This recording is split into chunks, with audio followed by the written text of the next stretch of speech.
வணக்கம் நண்பர்களே, முதல் முறையா இந்த வீடியோல அத்துணை பேரையும் சந்திப்பதில் மிக்க மகிழ்ச்சி கொள்கிறேன். இன்னைக்கு நம்ம பேச போறது தனுசு ராசி. இந்த கோவிலுக்கு சென்றால் தனுசு ராசிக்காரர்களுடைய அத்துணை பிரச்சனைகளும் தீரும். தனுசு ராசி என்பது காலபுருஷனுடைய 9ஆம் வீடு. 7.5 சனியிலிருந்து வெளியில வந்தா கூட இன்னும் முழுமையா பிரச்சனையிலிருந்து வெளியே வராத தனுசு ராசி என்பர்களை நம்ம ரொம்ப சகஜமா பார்க்கலாம். சேஞ்சஸ்லாம் ஸ்டார்ட் ஆனா கூட இன்னும் முழுமையா தனுசு ராசி என்பவர்களால அந்த மாறுதல்களை உணர முடியல. முக்கியமா பணப்பிரச்சனை, அதற்கு பிறகு ஆரோக்கியம் சம்பந்தப்பட்ட ஏதாவது ஒரு ஆக்சிடென்ட், சின்ன உடம்பு சரியாகும் போது ஆஸ்பத்திரி அட்மிட் ஆகுது நடந்துட்டே தான் இருக்கு தனுசு ராசி என்பவர்களுக்கு. இது எப்படி சரி பண்றது அதை பத்தி பார்ப்போம். இதுக்கு என்ன செஞ்சா இதெல்லாம் நிற்கும் அதான் நம்ம பார்க்கணும். இந்த வீடியோவை முழுசா பாருங்க, உங்க ஃப்ரெண்ட்ஸ், ஃபேமிலிஸ் அண்ட் ரிலேட்டிவ்ஸ்க்கு ஃபார்வர்ட் பண்ணுங்க. எங்கேயோ ஒரு மூலையில் இருக்கக்கூடிய உங்களுக்கு தெரிஞ்ச தனுசு ராசி என்பவர்களுடைய வாழ்க்கையில மிகப்பெரிய மாற்றங்கள் இந்த வீடியோ கொண்டு வரும் அப்படிங்கிறது கொஞ்சம் கூட சந்தேகம் தேவையில்லை. நிரந்தர மாற்றத்தை கொண்டு வரக்கூடிய சில விஷயங்களை பத்தி பேசுவோம். கிரகம் ஜோதிடத்துல கிரகம் அங்க இருக்கு, இப்படி இருக்கு, அப்படி இருக்கு, இதனால பிரச்சனை, அதனால பிரச்சனை, எத்தனை பர்முடேஷன் காம்பினேஷன் நம்ம பேசினா கூட எல்லாத்துக்கும் மீறி கிரகங்களுக்கெல்லாம் அப்பாற்பட்டு முக்கியமான ஒரு விஷயம் என்னன்னா, தெய்வ சக்தியானது யாருக்கு இருக்கோ, தெய்வ பலமானது யாருக்கு இருக்கோ, அவங்கள ஒரு பிரச்சனை கூட அவங்க கிட்ட கூட வர முடியாது. அது எந்த தெய்வமா வேணா இருக்கலாம். அதுலயும் உங்க இஷ்ட தெய்வத்துடைய அருள், பார்வை, சக்தி உங்ககிட்ட இருக்குன்னு சொன்னா உங்களை அண்டவே முடியாது. இது எப்படி சாத்தியம்? சாத்தியமே. இது எப்படி சாத்தியம்னா, முக்கியமான விஷயம், தனுசு ராசிக்கு 1 இல்ல 2 இல்ல பல பிரச்சனைகள் உண்டு. முக்கியமா தனுசு ராசி, என்னப்பா தனுசு ராசி பாணி அப்படின்னு மத்தவங்க சொன்னா கூட இவங்க சொல்லுவாங்க, அட போயா, நான் படுற அவஸ்தை எனக்கு தான் தெரியும். போற வரவெல்லாம் நான் என்னமோ ரொம்ப சூப்பரா இருக்கேன்னு நினைச்சுக்கிறான். உள்ள பூரா காயமா இருக்கு, வெளியில பூரா ஷைனிங்கா இருக்கு. இதுதான் தனுசு ராசி.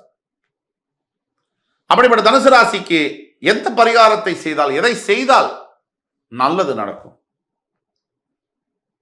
தனுசு ராசி அன்பர்கள் முதலாக செய்ய வேண்டியது, ராணிப்பேட்டை மாவட்டத்துக்கு பக்கத்தில் இருக்கக்கூடிய ஷோலிங்கர் லக்ஷ்மி நரசிம்மர் திருக்கோவில். ஷோலிங்கரில் இருக்கக்கூடிய லக்ஷ்மி நரசிம்மர் திருக்கோவில் ஒரு 1300 படி இருக்கு.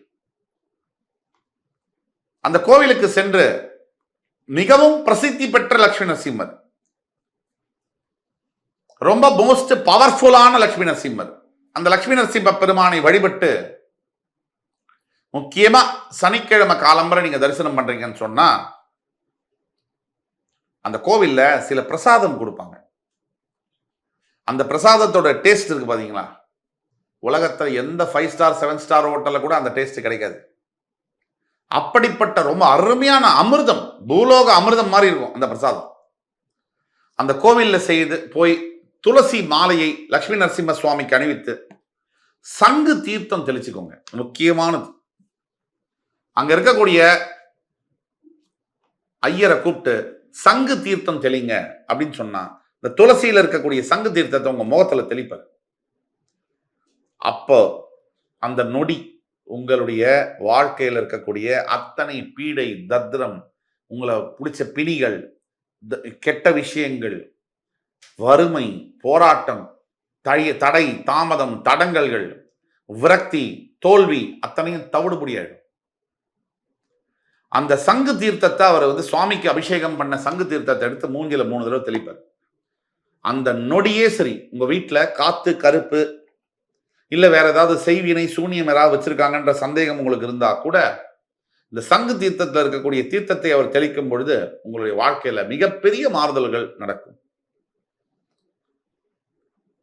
ஆக தனுசு ராசி நேயர்களுக்கு தற்பொழுது ராசிநாதன் 6இல் மறைந்தாலும் கூட, உபதேசஸ்தானத்தில் சனி இருந்தாலும் கூட, 4இல் ராகு, 10இல் கேது இருந்தாலும் கூட, எத்தனை ஆப்போசிட்டா இருந்து இப்பதான் 7.5 சனி முடிஞ்சாலும் ஃபுல்லா ரெக்கவர் ஆக முடியல அப்படிங்கிற நிலையில முக்கியமா பணம் சம்பந்தப்பட்ட பிரச்சனைகள். இந்த பணம் சம்பாதிக்கிறது ஒரு விஷயம்னா அதை காப்பாத்துறது, பணம் கையில தங்குறதுங்கிறது ஒரு பாக்கியம். எல்லாருக்கும் அந்த பாக்கியம் கிடைக்கிறது இல்ல. நிறைய பேர் பணம் சம்பாதிப்பாங்க, ஆனா கையில சேர்த்து வைக்க முடியாது. சில பேர் பணம் சம்பாதிக்கவே மாட்டாங்க, பணம் பாட்டு சேரும் கையில. அந்த பணம் தங்கக்கூடிய பாக்கியம், தன பாக்கியம்னு சொல்லுவோம். அந்த பாக்கியங்கள் தனுசு ராசிக்காரர்கள் எப்படி வரவழைத்துக் கொள்வது? இருக்குன்னா ஓகே, இல்லைன்னா எப்படி வரவழைத்துக் கொள்வது? உங்கள் வீட்டில் தினந்தோறும் பெருமாளுடைய படம், லட்சுமி நரசிம்மருடைய படத்தை வைத்து துளசி தண்ணியை போட்டு அதுல துளசியை போட்டுறணும். ஒரு 10 இதழ் துளசி இலை, அதை தண்ணி, ஒரு சொம்பு தண்ணியில 10 இலையை போட்டு அந்த நீரை தினமும் நீங்கள் பருக வேண்டும். மற்றவங்களுக்கும் கொடுக்கணும், வீட்டில் இருக்கவங்களுக்கு. பெருமாளுக்கு கற்கண்டு, உலர்ந்த திராட்சை, இதை தினமும் நைவேத்தியம் செய்யணும். அதை தவிர நீங்கள் சில விரதங்களை கடைபிடிக்க வேண்டும். இந்த பணம் வச்சிருக்கிற இடம் இருக்கு இல்லையா, அந்த இடம் கிழக்கு நோக்கியதாக இருக்க வேண்டும். கிழக்க பார்த்திருக்கணும். இந்த பணம் வச்சிருக்கிற இடத்துல ஒரு சின்ன சொம்புலையோ இதுலையோ துளசி என்பது இருக்கணும். துளசி இருக்கும் இடத்தில் செல்வம் செழிக்கும். இது நாம சொன்னதில்லை. பழங்காலத்துல வீட்டுக்கு நடுவுல துளசி மாடம் வச்சாங்க அவங்க பைத்தியக்காரங்கள.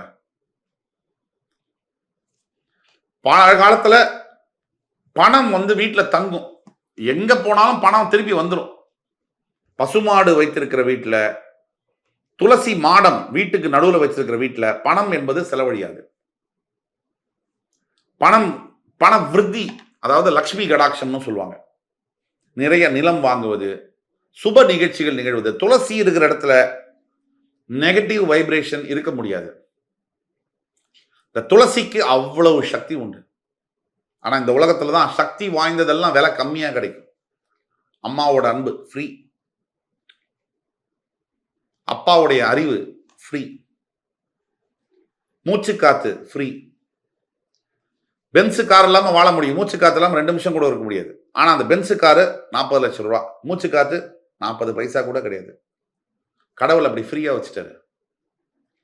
அதே மாதிரி துளசி என்பது, நீங்கள் பணம் எங்கு வைக்கிறீர்களோ வீட்டில், அந்த இடத்துல துளசி என்பது ஒரு 4 இதழ் 5 இதழை அங்க உள்ள வைங்க.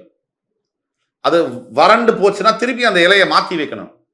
அப்படியே வச்சுட்டு அந்த காஞ்சு போய் அந்த இலை அப்படியே இருக்கக்கூடாது. இப்படி மாறி மாறி வைக்கும் போது பணம் சேர்ந்து கொண்டே வரும். ஆண்டாள் திருஸ்தலத்தில் இருக்கக்கூடிய திருமஞ்சனம்னு கொடுப்பாங்க, மஞ்சள் பிரசாதம். அதை மாற்றிக்கொண்டே வர வேண்டும். ஒரு வாரத்துக்கு ஒரு தடவை அந்த மஞ்சள்ல ஒரு பேப்பர்ல வச்சோ இல்லை ஒரு பாக்கெட்ல வச்சோ அதை உள்ள வச்சு திருப்பி எடுக்கணும். அப்படி வைக்கும் போது பணம் தனம் வீட்டுல தங்கும். அதே மாதிரி லட்சுமி நரசிம்மர் கோவிலுக்கு சென்று அவருக்கு அபிஷேகம் செய்து சங்கு தீர்த்தத்தை தெளிச்சு அங்க உள்ள பிரசாதத்தை வாங்கி பல பேருக்கு நீங்க எலுமிச்சம்பழ சாதமோ அல்லது தயிர் சாதமோ அன்னதானமாக கொடுக்க வேண்டும். குறைஞ்சது ஒரு 20 பேருக்கு 21 பேருக்கு இல்ல, படியேறி வரக்கூடியவர்களுக்கு நீர்மோர் கூட கொடுக்கலாம். ஒரு பெரிய இதுல எடுத்துட்டு போயிட்டு யாராவது ஒருத்தரை கூட்டிட்டு போயிட்டு ஒரு அண்டால வச்சு நீர்மோர் கூட கொடுக்கலாம். அந்த மாதிரி கொடுக்கும்பொழுது வாழ்க்கையில உங்களுக்கு மிகப்பெரிய மாற்றங்கள் நிகழும். பண பிரச்சனை தீரணும்னா நான் சொன்னதை குறிச்சு வச்சுக்கோங்க. வீட்டில் பணப்பெட்டி, பணம் எங்கு வைக்கிறீர்களோ, அது 1 ரூபாயா இருக்கட்டும் 1 கோடியா இருக்கட்டும், அந்த இடத்துல துளசி இலையை மாற்றி மாற்றி வைக்க வேண்டும். 3 நாளைக்கு ஒரு தடவை மாற்றணும். அதே மாதிரி ஆண்டாள் சந்நிதியில தரக்கூடிய திருமஞ்சன பிரசாதத்தை ஒரு கவர்ல போட்டு அங்க வச்சு திருப்பி 1 வாரத்துக்கு ஒரு தடவை மாத்தி மாத்தி வைக்கணும். அதே மாதிரி லட்சுமி நரசிம்ம சுவாமி, இந்த லட்சுமி நரசிம்ம சுவாமி விஷ்ணு சஹஸ்ரநாம வீட்டில் ஒரு நாளைக்கு 1 முறையாவது ஒலிக்க வேண்டும். இந்த லட்சுமி நரசிம்ம சுவாமியை சனிக்கிழமை சோளிங்கர்ல போய் தரிசனம் செய்து இந்த கோவிலுக்கு சென்று வரும்பொழுது உங்களுடைய வாழ்க்கையில் இருக்கக்கூடிய அத்துணை விதமான பண பிரச்சனைகள், உறவு சம்பந்தப்பட்ட, விவாகரத்து சம்பந்தப்பட்ட பிரச்சனைகள், ரொம்ப என்னோட தங்கச்சி மேல எனக்கு பாசம் சார், ஆனா என் தங்கச்சி என் மேல பாசமா இல்லை சார், இந்த மாதிரியான விஷயங்கள், எவ்வளவோ சம்பாதிக்கிறேன் சார் ஆனா வீட்டில் ஒரு 10 ரூபாய் தங்க மாட்டேங்குது சார், இந்த மாதிரியான விஷயங்கள், இதெல்லாம் சரியாகும். முழு நம்பிக்கையோட நான் சொல்வதை செய்ய வேண்டும். இந்த அரை நம்பிக்கை, பாதி நம்பிக்கை, முக்கா நம்பிக்கை, கால் நம்பிக்கையோட தயவு செய்து செய்யாதீர்கள். பண்ணா முழுசா நம்பி செய்யுங்க, இல்லையா விட்டுடுங்க. முழு நம்பிக்கையோட செய்பவர்களுக்கு அந்த லட்சுமி நரசிம்ம சுவாமியின் முழுமையான அருள் கிடைக்கும் அப்படிங்கிறத உறுதியாக சொல்லிக்கொண்டு இந்த வீடியோவை உங்கள் ஃப்ரெண்ட்ஸ், ஃபேமிலிஸ் அண்ட் ரிலேட்டிவ்ஸ்க்கு ஃபார்வர்ட் பண்ணுங்க. எங்கேயோ ஒரு மூலையில் இருக்கக்கூடிய ஒரு தனுசு ராசி அன்பருக்கு வாழ்க்கையில் மிகப்பெரிய மாற்றங்கள் வந்தே தீரும் என்ற நம்பிக்கையுடன் உங்கள் அத்துணை பேரிடம் இந்த விடைபெறுவது உங்கள் சுபாஷ் பாலகிருஷ்ணன். நன்றி, வணக்கம், வாழ்க வளமுடன்.